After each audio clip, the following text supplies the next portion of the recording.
Right. I think we'll get started now. Welcome everybody to the Thriving from the Start Network's first event for 2025. We're very excited to have you all here today and look forward to exploring the topic of thriving as a new leader. Before we get started, I'd like to take a moment to acknowledge the traditional owners of the various lands from upon which we're all meeting today and pay my respects to elders past, present, and emerging. My name is Zachary Heim and I'm a solicitor at Mallesons in Perth, as well as a member of the CMHAA's Early in Careers Committee. Now, because we target people early in their careers, there's always new people joining. So a quick piece of background for those that haven't had it before. The Corporate Mental Health Alliance of Australia, or CMHAA, is a business-led and expert-guided member organisation dedicated to providing mentally healthy workplaces for all people.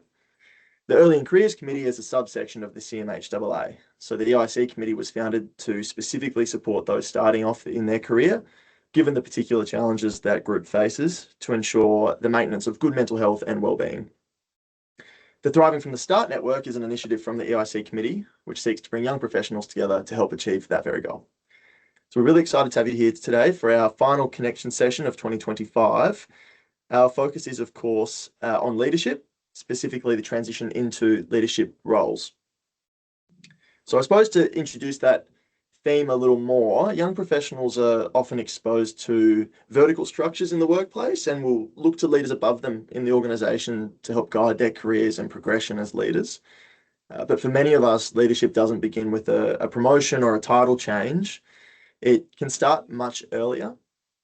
It begins the moment you're asked to guide a project, to support a colleague, or make decisions that influence the people around you. And while that shift from me to we can be incredibly rewarding, it can also feel challenging or confusing, at times even overwhelming.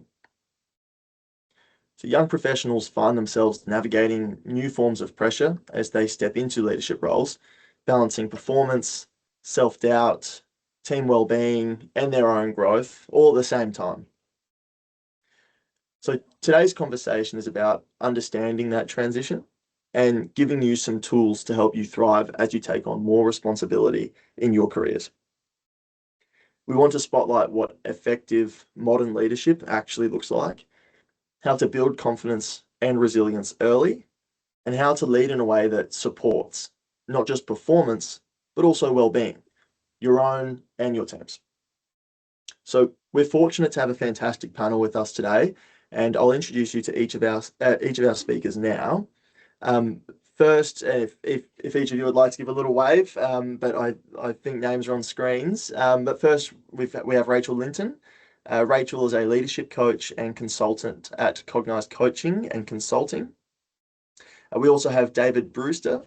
David is Chief Legal and Safety Officer at Coles Group.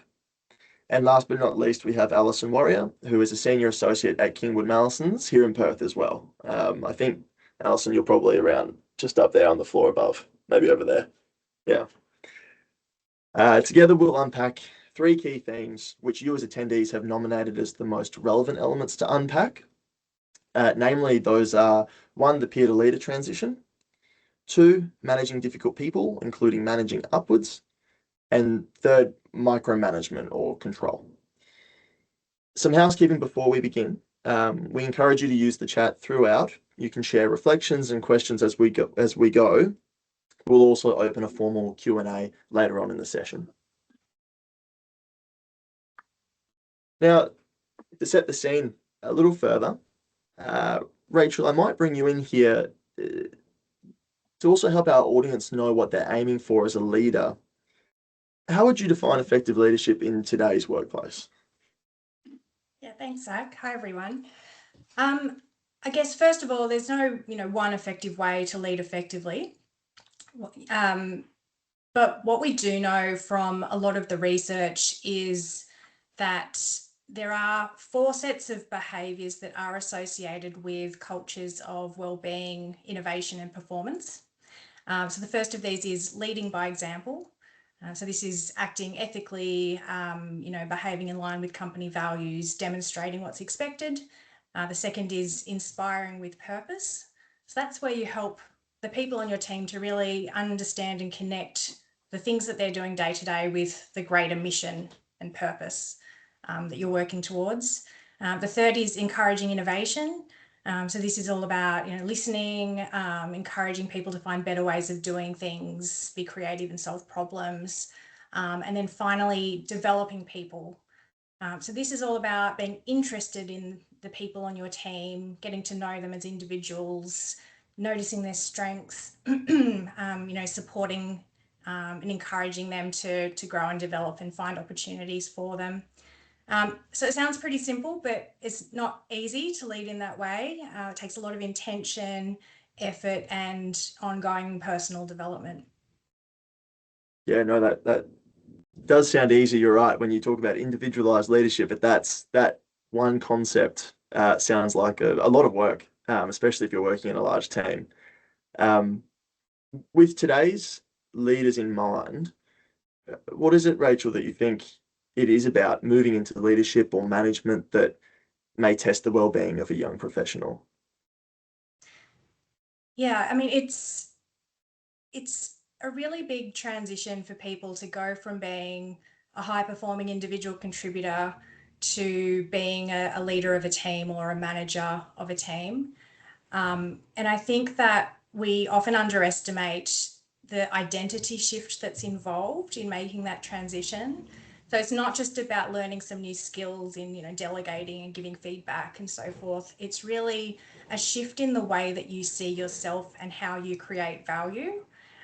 So you might always have been a really high performer, hard worker, really smart, and now you kind of need to adapt and start to see yourself as someone who creates value by enabling others and setting direction and providing support. And when people are making that identity transition into a leader or are struggling with that transition, we often see things like difficulty letting go of control, challenges with asserting authority, a lot of imposter feelings. And I think it's really important to point out that it's completely normal to feel awkward and a lot of self-doubt when you're learning a new skill or developing something new. And that's just part and parcel of the process of learning and development. And you can also see a lot of stress and increased burnout risk as people tend to start overworking in response to the increased responsibilities, and that can lead to exhaustion, reduced motivation, and negative impacts on other people as well. So I would just encourage people, as you're making that transition, really to seek out support as much as you can from mentors, through leadership training, from coaching, peer support, etc. Yeah, great. Yeah, the CMHAA conducted recently a leading mentally healthy workplaces survey report, and it found that, kind of striking that same note, that burnout levels were highest amongst immediate managers or supervisors, being people that are new to those roles, starting out their leadership journey. So I think that certainly rings true. And on the imposter syndrome point, I think that's definitely felt across that the playing field when people are new to that role. We often talk about here, you don't realize how much you've developed and you don't feel ready for the next step, even though you are. So yeah, it certainly all seems to ring very true.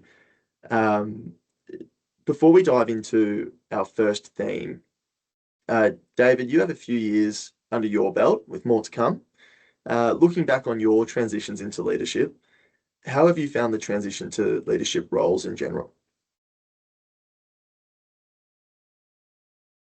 It's not without its challenges, and that's why this is a really important discussion today.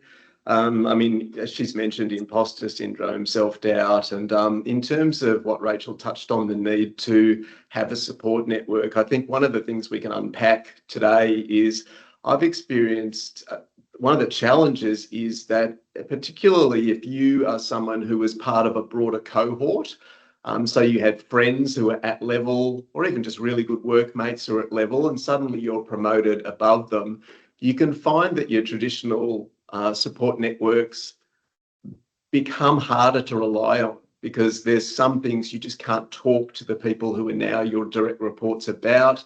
There's conversations you can't have anymore if you disagree with some type of company policy, for example, you've got to be a lot more careful about how you articulate that. So reframing your internal and external, if you're friends with these people, support networks can be a real challenge. And that's something I've had to go through a number of times. So we can probably talk about that a bit later. Great. Thanks, David. Well, with that in mind now, I think we've adequately framed what we're wanting to jump into today. So we're now going to dive into those three themes on the journey into leadership, shaped again by the challenges that our registered audience members shared with us when registering for the webinar. So that first theme was the transition from peer to leader. Transitioning between those two positions can feel like stepping into a new version of yourself. Relationships shift. People who were once equals now look to you for direction, feedback, and decisions.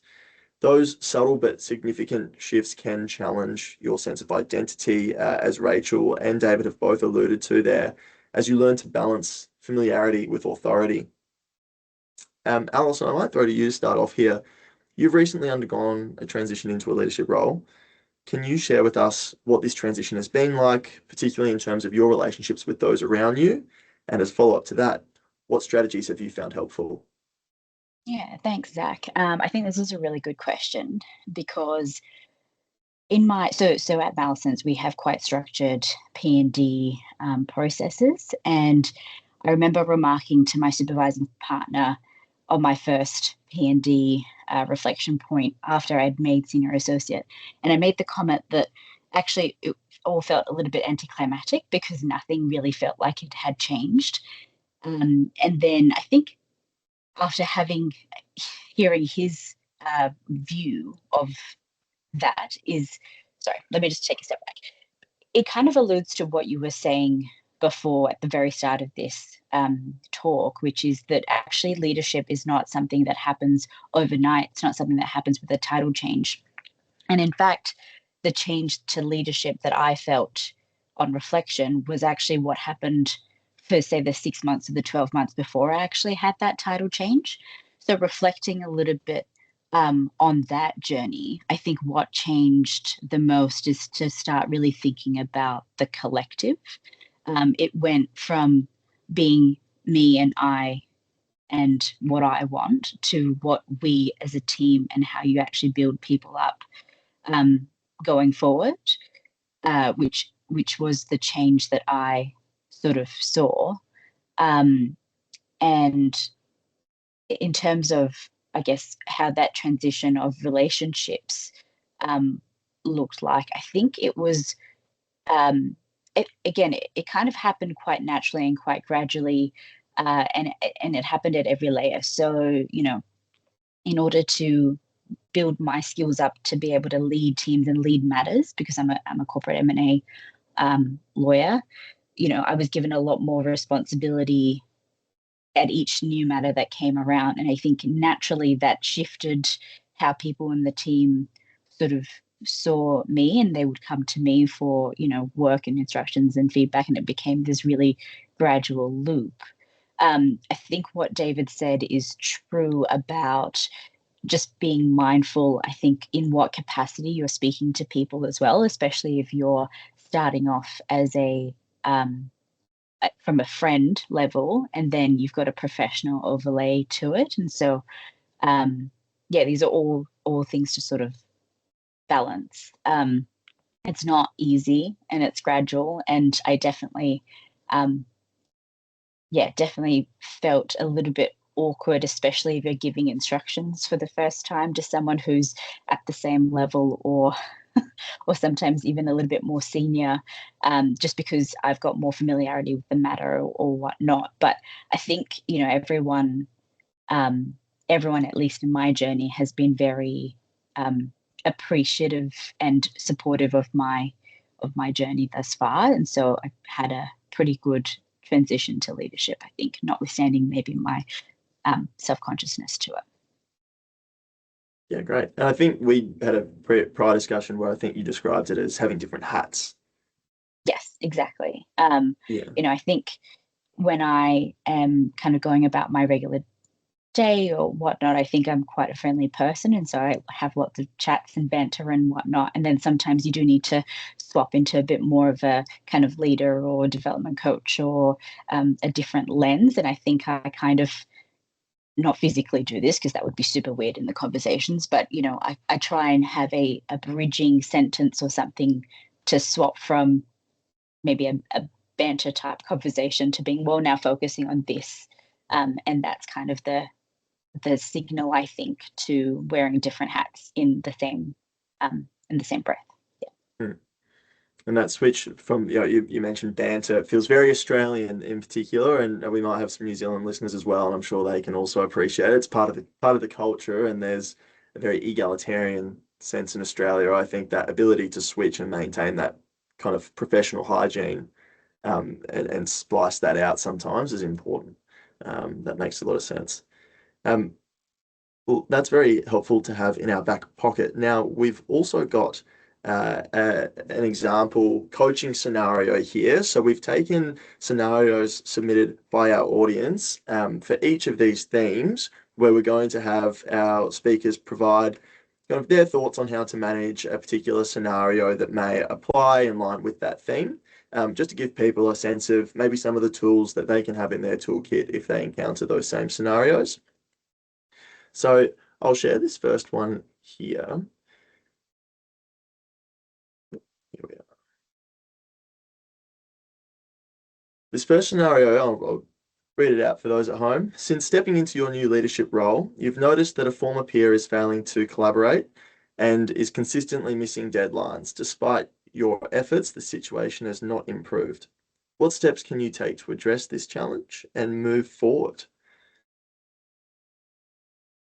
Now, I think to start this one off, I might throw to you first here, David. Did you have any thoughts on how to approach that scenario? Yeah, I mean, this is touching on the issue I raised before. So, I mean, just by way of background, so I've had two prior jobs where I was part of very large peer networks. I started in the government in a graduate intake with a large number of university graduates, and then at a law firm subsequently as part of an article clerk cohort. And so the experience of stepping beyond those pretty close interpersonal relationships, which often, went outside work, into a leadership position, it can be tricky. And so when you get these sort of situations that someone who you might see socially, or who would certainly probably in the initial period see you as being pretty much on par with them, is someone you've got to effectively performance manage, that can be challenging. But I mean, I agree with what Alison said, is when you do become a leader, you do have to have different, I call them faces. And as I've progressed through different leadership roles, I have my work face and then I have my out of work face. And at work, it's just the professional aspect you've got to have. If this was someone you didn't know, you wouldn't treat them any differently. You've got to give them the honest, frank feedback in just the way you would if this was someone who was new to that business, you didn't know them at all. It's a one-size-fits-all approach you've got to do as a leader, not regardless of the fact here you might have, potentially a close personal relationship with the person. And again, to be careful that if the reason that they confide in you, and I'll only in this situation take someone out for a coffee and say, can we just have a chat? I've noticed X, Y, and Z. Can you let me know a little bit what's going on?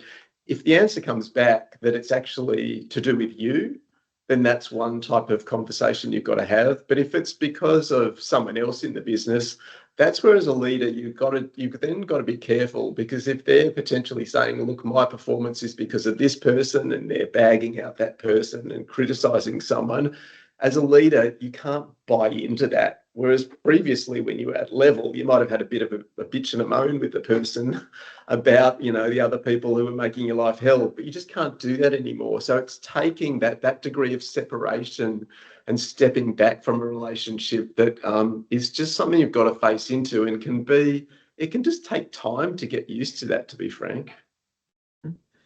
And David, I take it that your advice would be to course correct early on that point, rather than allow it to kind of move inwards and form any kind of pattern where you haven't established that kind of professional hygiene.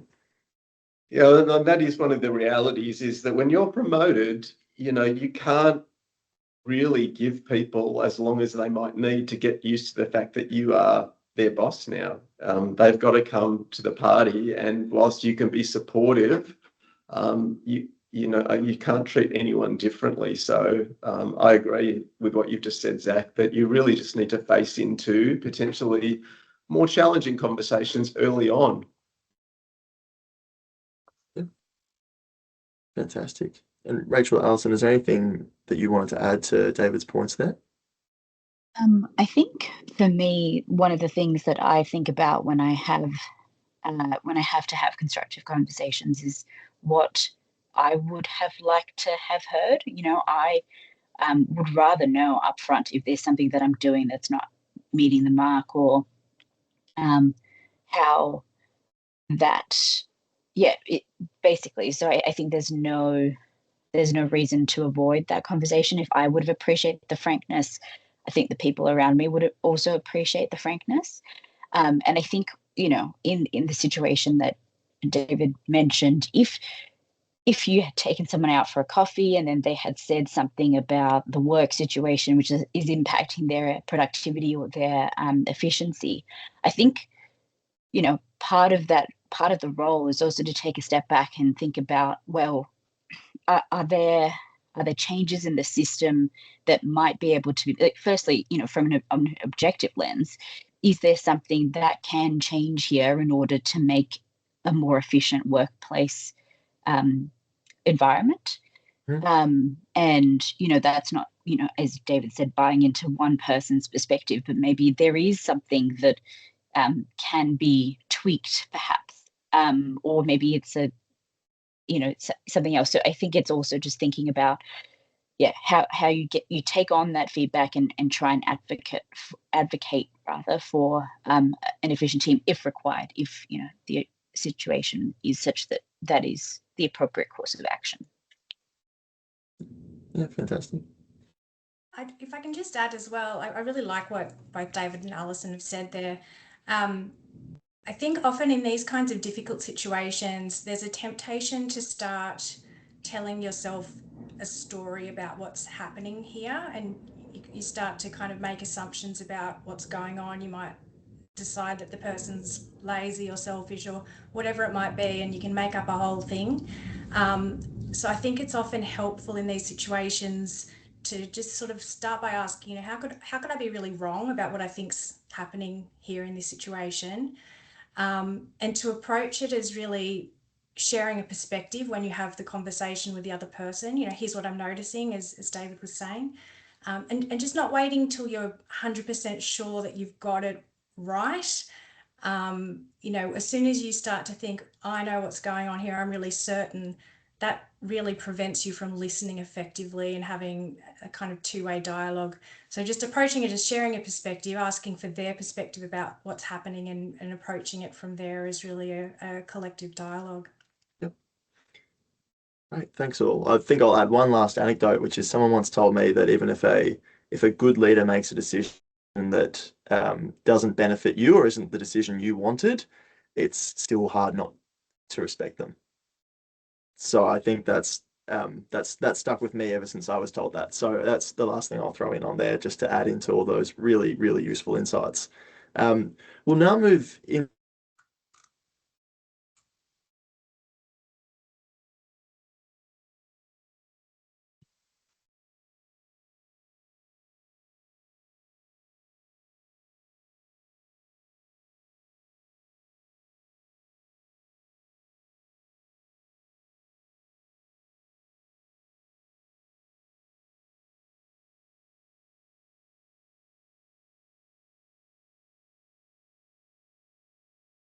Yeah, I think we've lost Zach.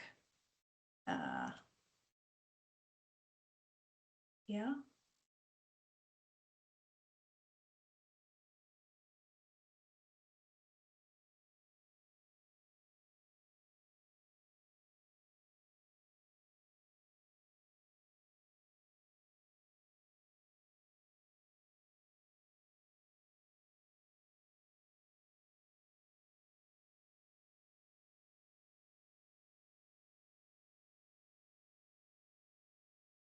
I might come on now. I'm Jana Letnik, so I sit behind the EIC committee as a program manager. I might come on while we wait for Zach to reconnect.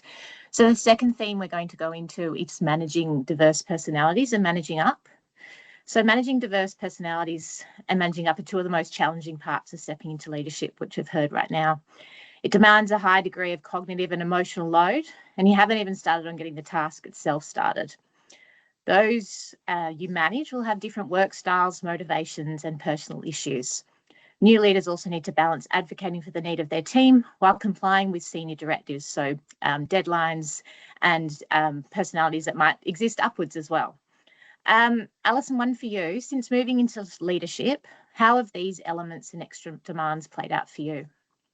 Yeah, I definitely think that change has been that managing up and down, and perhaps not such an eloquent analogy, but I've heard it described as being the meat and the sandwich, and having to manage the expectations of both your partners, your clients, and then also the team, and setting, I guess, clear communication and expectation management across the board.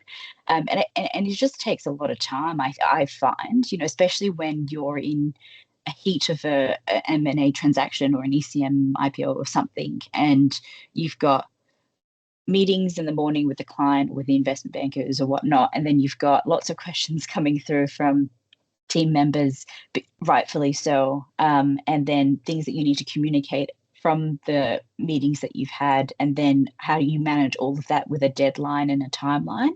It is broader than just doing the task at hand. It is actually managing everything.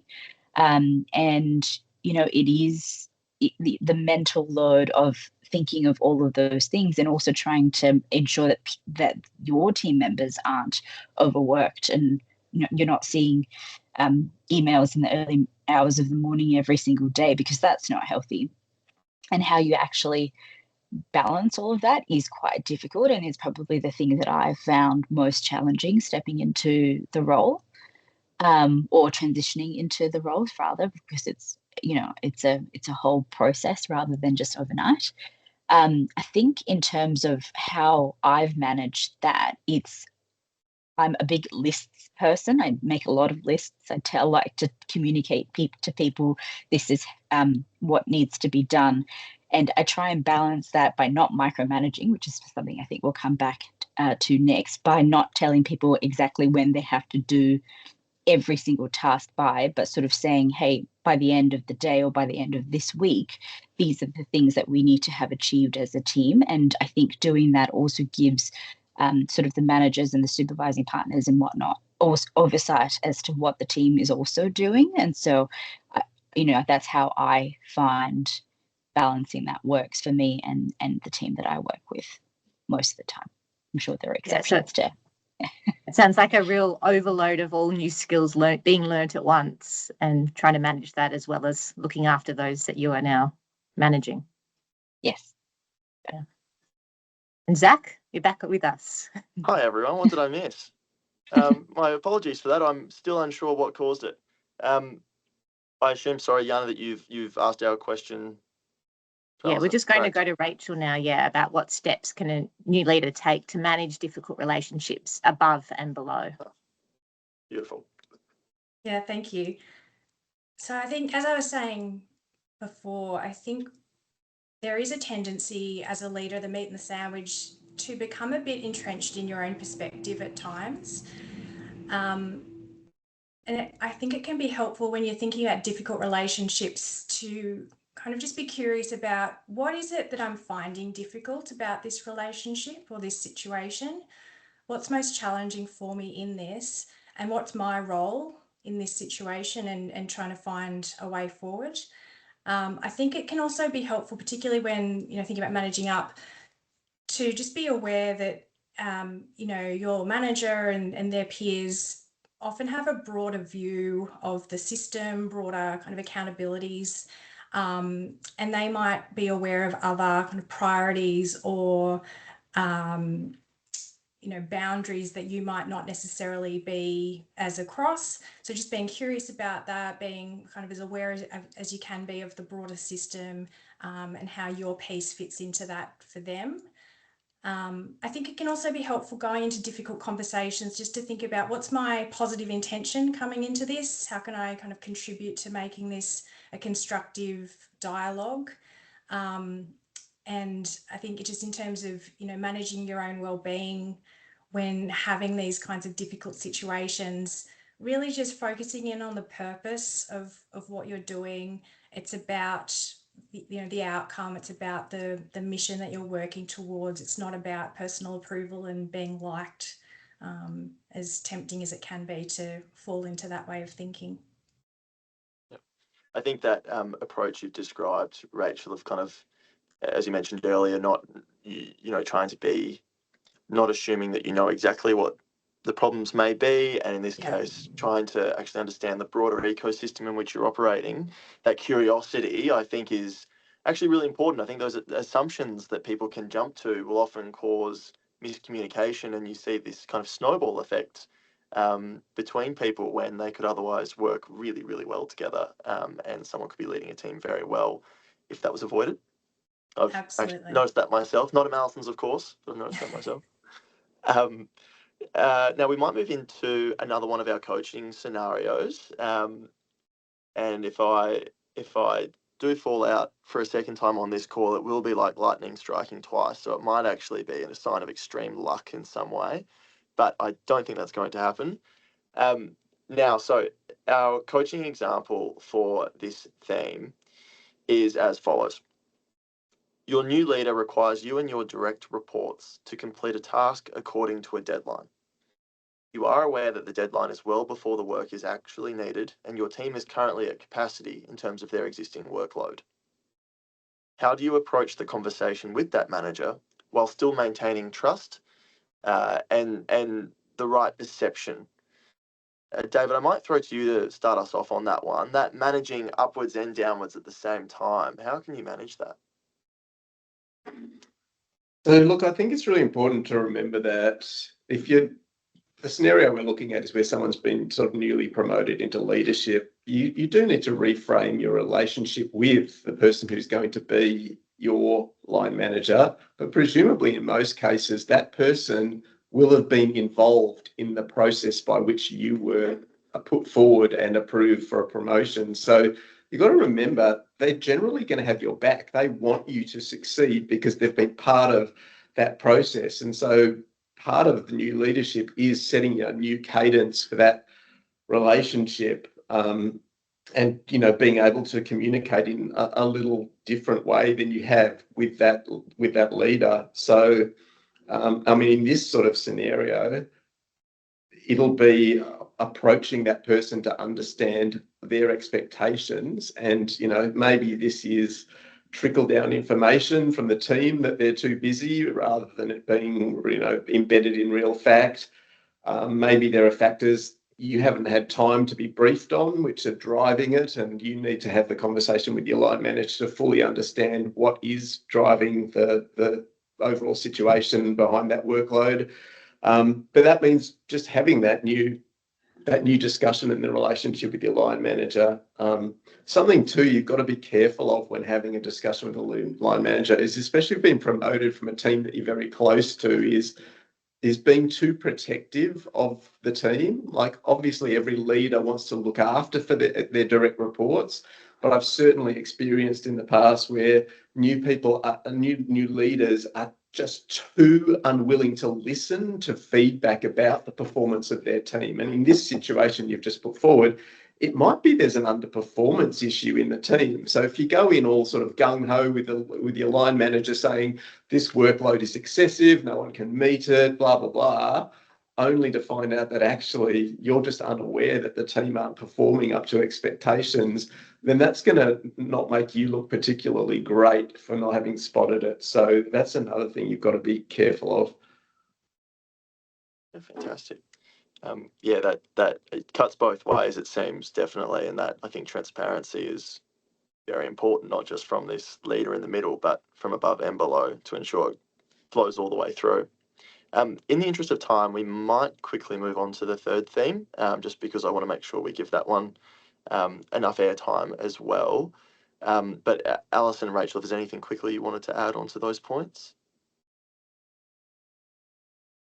Yeah, I was just going to reiterate the why is important as well. I think people can be motivated or understand a lot more if there's a clear reason that might not have been communicated with that deadline. For example, is it a new client that we're chasing that we want to make a really good impression for?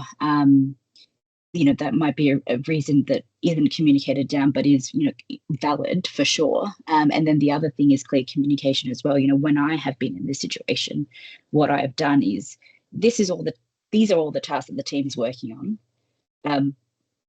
Just so that you're aware, and we're all aware, this is what it is. Is there something that can potentially be deprioritized if needed in order to make everything balance? Sometimes yes, sometimes no, but I think that communication is also important. Fantastic. Okay, then moving into our final theme, it's kind of colloquially, you could call it just letting go. Stepping into leadership often brings the need to let go of direct control. However, often leaders can struggle with this and at times might not even be aware that they are. As a result, there can be a tendency to hold on to tasks rather than delegate or stay overly involved, which many of us would know as micromanagement. Not only does this risk overload on the leader from a workload perspective, but it can be perceived as being a micromanaging working style, which can undermine motivation, autonomy, and well-being amongst team members. So, Rachel, I want to throw to you here. Do you have an idea of why you think leaders might find, or new leaders in particular, might find letting go so challenging? Yeah, thanks, Zach. And I think it's not just new leaders either. I think I see a lot of leaders struggling with this. For a lot of people, there are issues of self-worth that come into it. Often people have learned an association between achievement and self-worth that has been quite adaptive for them up to this point in their life. I work really hard, I'm smart, I achieve things, I get good feedback, I get promoted, etc.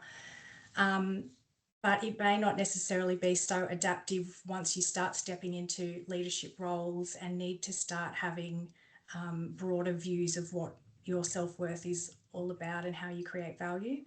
I think new leaders fear that if I step back and let go control, they fear that the team will fail, the standard, won't meet their standards, and then it will potentially reflect poorly on them.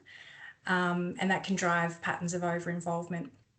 So I think it's really important for leaders to start to shift away from dependence on validation from others, and to start to shift towards more self-defining high standards and excellence, and being able to kind of self-validate when they're meeting their own standards. I think that really helps to make that shift. And also to develop leadership skills so that you can enable others and you can start to derive enjoyment and value from leading others well. Yep, that's a fantastic summary, I think. David, one for you here. How do you balance an appropriate level of oversight and control within your teams? And is it taboo to ask, is micromanaging sometimes warranted? But it's, inserting yourself at a level of detail, which is not what you would normally do. That certainly is necessary for any manager from time to time. There's big projects, there's big issues that come up which do demand a high degree of attention and focus, and that's just natural. But that simultaneously has to mean that you let go more of other things that you might have been more involved of. And that's certainly my job here as General Counsel, is there things I'm quite heavily involved in, and then something else will, I won't say explode, but something big will come in, and it means suddenly your entire focus just shifts entirely and it's over here. And so you're not micromanaging there. But I think generally my approach to letting teams have the license they need is that if you don't do that, then, as Rachel said, you really can just put yourself under such enormous pressure that it really interferes with your mental well-being and your, I mean, so I've always just said to myself, what is a reasonable, there's ebbs and flows, but generally, what is a reasonable amount of time for me to spend doing my job during the week? And beyond that, that's my family time, and I've got kids, and I'm not prepared to make except for exceptional circumstances, sacrifices above and beyond that. And that means I can't do what I want to do with them.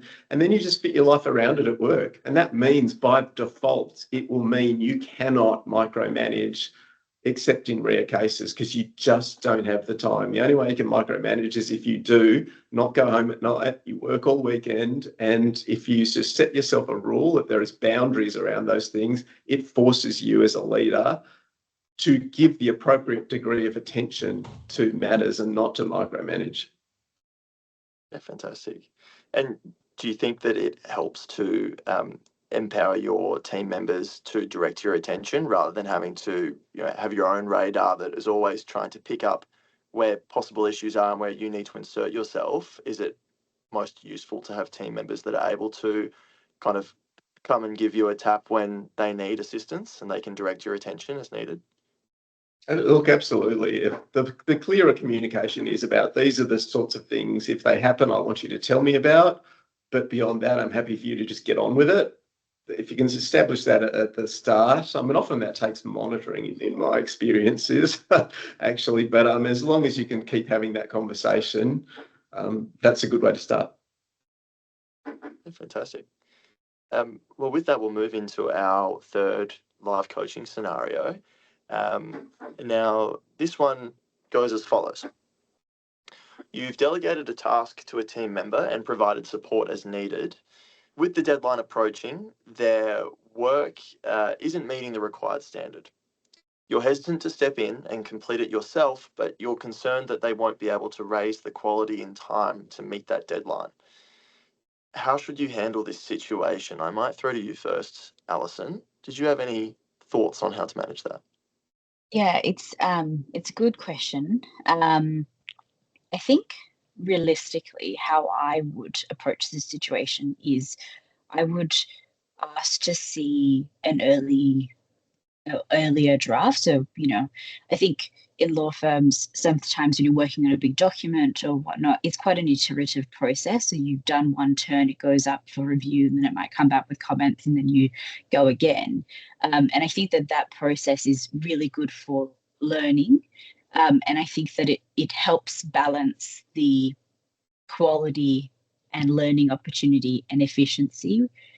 It's not perfect. Sometimes deadlines don't necessarily allow you to have those turns of comments and improvement. But I think that where possible, that is something that we try, or I try as a leader, and we try as a team to implement, because I think sometimes a bit more direction is needed, especially when you're doing something for the first time. But building the skills up of your team help you manage overall. As David mentioned, we're all busy. We all have lives outside of work. We don't want to be working after hours and on weekends. And the way to avoid that is by ensuring that your team is well equipped to work on a broad range of things, and do it well. And so, when that's the end goal, stepping in and taking over and not necessarily giving someone that learning, that development opportunity doesn't, I think, strike that right balance. So I think an internal sort of round of comments are helpful, or to sort of bring that internal deadline forward a little bit, just to give everyone a bit more of an opportunity to review it and collectively bring that quality level up in time to deliver the work product, is how I think I would manage that situation. Key to those things are communication, right? So I think setting up an environment where you can actually communicate with your team members like that is important, to make sure that you're not trying to, say that they've done a shit job or whatever, but, to give constructive feedback and make sure that they're in a best position to take it forward and learn from it for next time is important. and you can build some process around it to try and manage everything. I think those two are the key themes. Yep. Rachel or David, is there anything you wanted to add to those points? Yeah, I had a couple of things. I've been in this situation before, and it's not easy. I think sometimes asking yourself, how mission critical is this? What's the worst thing if we don't meet the standard here? Because sometimes it is more about your own ego than actually it really mattering. So I think just trying to be honest with yourself about that is helpful. Asking yourself how you'll feel if you step in and take over. Like, it might feel good immediately because you get that rush of delivering a great result, but how are you going to feel about it a few days later? And when you're next having a coaching conversation with your team member, is it going to damage that relationship? I think it's just really important in these situations to ask your team member what they need. So if it really is a reasonable standard, it is important. What do they need to be able to do a good job here? Is it more guidance? Is it, more feedback? Or are they really kind of missing some critical capability that's going to need more time to develop? And, I think the other thing is you're going to make mistakes as a leader. I know I've stepped in and taken over when I shouldn't have in the past, and just really trying to learn from it and, take it as an opportunity to do it differently next time.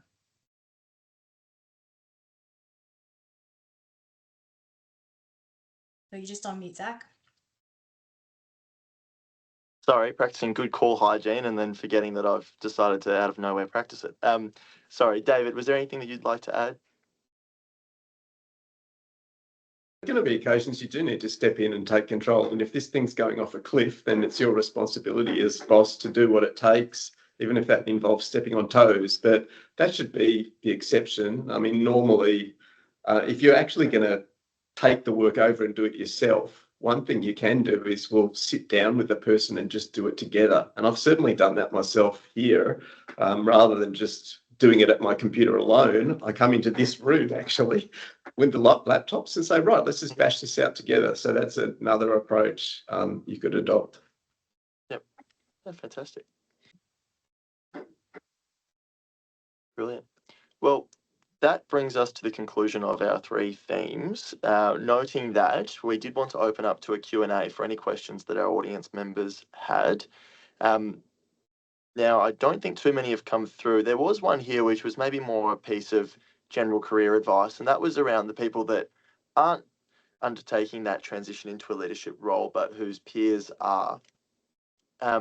Is there any advice? Alison, you've undertaken that transition most recently, so maybe you might have some insights on this one, but is there any advice you would give to someone who is going through that process of now perhaps, might be a bit dramatic to say, but perhaps kind of losing a friend in the workplace to a degree, someone whose relationship with their former peer has changed? I think one, acknowledging that is difficult, right? Anytime you're sort of changing dynamics of a relationship, it is difficult. But I think it's also part of that different hat or different face works both ways. So are you having a conversation with someone because they're your friend outside of work, or you've built a friendship through work and that's the relationship that you currently have? And that's the conversation or the, whatever that you're currently having, or is it, a more professional work thing that you need to appreciate the now shifted dynamic? So I think it's also, I think that acknowledgement of different hats cuts both ways. Yeah, that makes sense. Was there anything to add on to that, David or Rachel? I agree with what Alison said. I think you've just got to look at what is the nature of the relationship you had with your former peer, and what did you get from it that might be being affected or taken away by the fact that they've been promoted? And is it actually professional support in the workplace that you're missing, or is it actually more personal support outside the workplace? Because the latter can probably just continue. The former is probably going to have to change, and you might just need to work out, okay, well, if that person right now can't really have these sort of very frank conversations, I can't talk to them the way I used to professionally, who else in your workplace can you turn to then replace that relationship or migrate it to something else?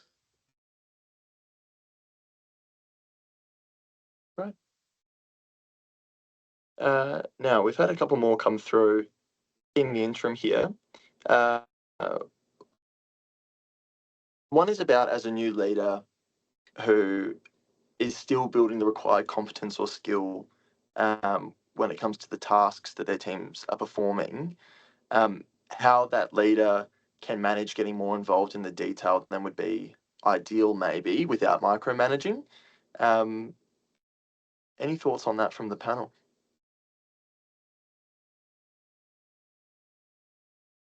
So it's a leader who doesn't have the detailed competencies in the work of the team. Is that the question? I believe that's right. Yeah. I guess my first thought about that is that that's a great opportunity to demonstrate interest in the work that the team does, and to demonstrate your willingness as a leader to learn from others. It can be a two-way thing. You're bringing something to the table. You've been put in that leadership role for a reason, but you can also learn a lot from the people that you're working with. And I think approaching it with that spirit of curiosity and willingness to learn would change the dynamic so that it's not coming across as micromanaging. It's really like a learning together. Fantastic. I've had that experience many times since I've become GC here at Coles, because I've taken on many portfolios I have absolutely no background in, the most recent being workers' compensation and personal injury management. And my answer to the question is, don't even try to become the SME, because you're not going to. That's your team is there. So you can't micromanage, and you shouldn't try to micromanage, because you're just not across the detail enough to try. You've got to do what you were put there to do, which is manage the team, motivate the team, give them strategic steers, and they should be the ones who are in the detail, because they're the specialists. Fantastic. I think we'll just do one more and make sure that everyone gets out on time today. I think we'll go with one here. This is a nice one, big picture, which I feel everyone will be able to hopefully contribute to. What qualities do you think are most important for new leaders to develop early in their careers? And Rachel, I might throw that one to you to begin with. I think something that a lot of new leaders really struggle with is the thing about, how do I assert authority and have people still like me? So there's a real thing about needing to be liked. And I think it is something that if people are able to kind of address that early on, it will really free them up to become a great leader. There's a framework that I really like, which is leading with backbone and heart. So think about leading with backbone it's the having high standards, it's holding the team to account for meeting the high standards, and leading with heart, it's all about caring for people, supporting them, helping them to develop, and really learning early on that your role is to do both of those things. And I think a challenge is trying to do them both at the same time when you are having difficult conversations. If you can learn to do that, I think it's a fantastic foundation. Right. David, did you have anything to add on that?